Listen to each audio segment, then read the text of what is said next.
Hey everybody, Thursday afternoon time for the shop update here at Woodsmith, and before we dive into it, I want to let you know about a couple of events that we have going on later on this year. First of all, in September, I and Anissa Capsella, senior editor at Fine Woodworking, we're going on a woodworking tour of England, Mark's old country. So we're gonna tour a variety of museums, chair making museum, a few historic houses, even gonna go to a boxwood plantation and learn about timber management the English way. So I would really love it if you would join us for that. You can find out more about that on our website, woodsmith.com. And then in October, we're relaunching the Woodworking in America event. We're going to be holding it right here in Des Moines, Iowa, October 11th and 12th. You'll be able to see more information about that coming up in your email inbox and online soon. So with that in mind, we're going to get started with Mark today. Hey everyone, on to the next project, another Dylan designed project. This week I'm working on a shop stool for shop notes. So started this yesterday, and this is going to be consisting of hickory and some cherry. So let's go over here. So I've been doing a little bit of parts here and there. I've got no specific order I'm doing things. I'm just kind of doing things and waiting for a glue to dry. Jump onto the next part, just to keep me busy and keep the project rolling.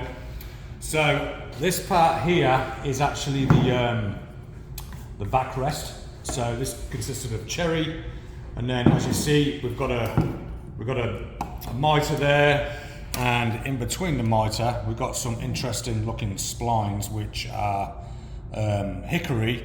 So that was fun, cutting the grooves yesterday and getting these piece of hickory in there. I used epoxy resin on this one because these splines are pretty tight, and as soon as I add any water-based glue normally, they're just going to swell, and then I wouldn't be able to get them in the grooves. So went with epoxy, that way they're easy to slide in and easy to glue up.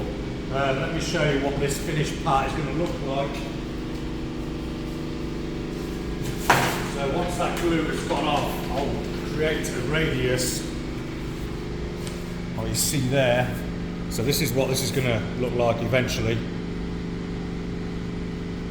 and then this is going to have some mortise in for catching the top of the back legs.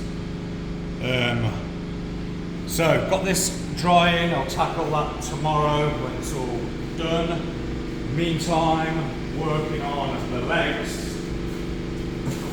So front and back legs, true Dylan style. There's nothing straight, nothing square, everything's tapered or round usually with a Dylan project, so always keeping me on my toes. Working on these legs, so we go to the table saw. I'm currently making a taper jig, which will be for this part will go up against the fence, and that will go through there. As you see, this stop here is on that angle, so that will create this tapered leg. So got the front ones to do, here's the back ones. So that will be like so. For the back ones, created a little tenon up there for the mortise for the actual backrest like I showed you earlier. Got a few mortises to put in those guys, and then working on a seat pan, which is going to be cherry also, and that's going to be dished out in the middle. So yeah, lots of little projects in one for this one. So in the end it'll all come together hopefully. Have you decided what method you're using to dish out the seat?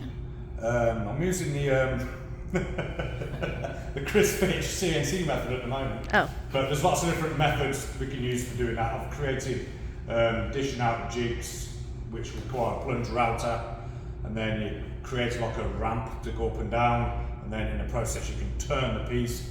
You can use a grinder, you can use hand tools.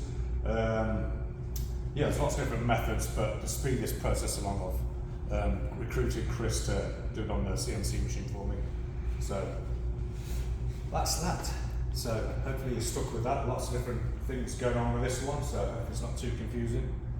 So further on next week. Thanks.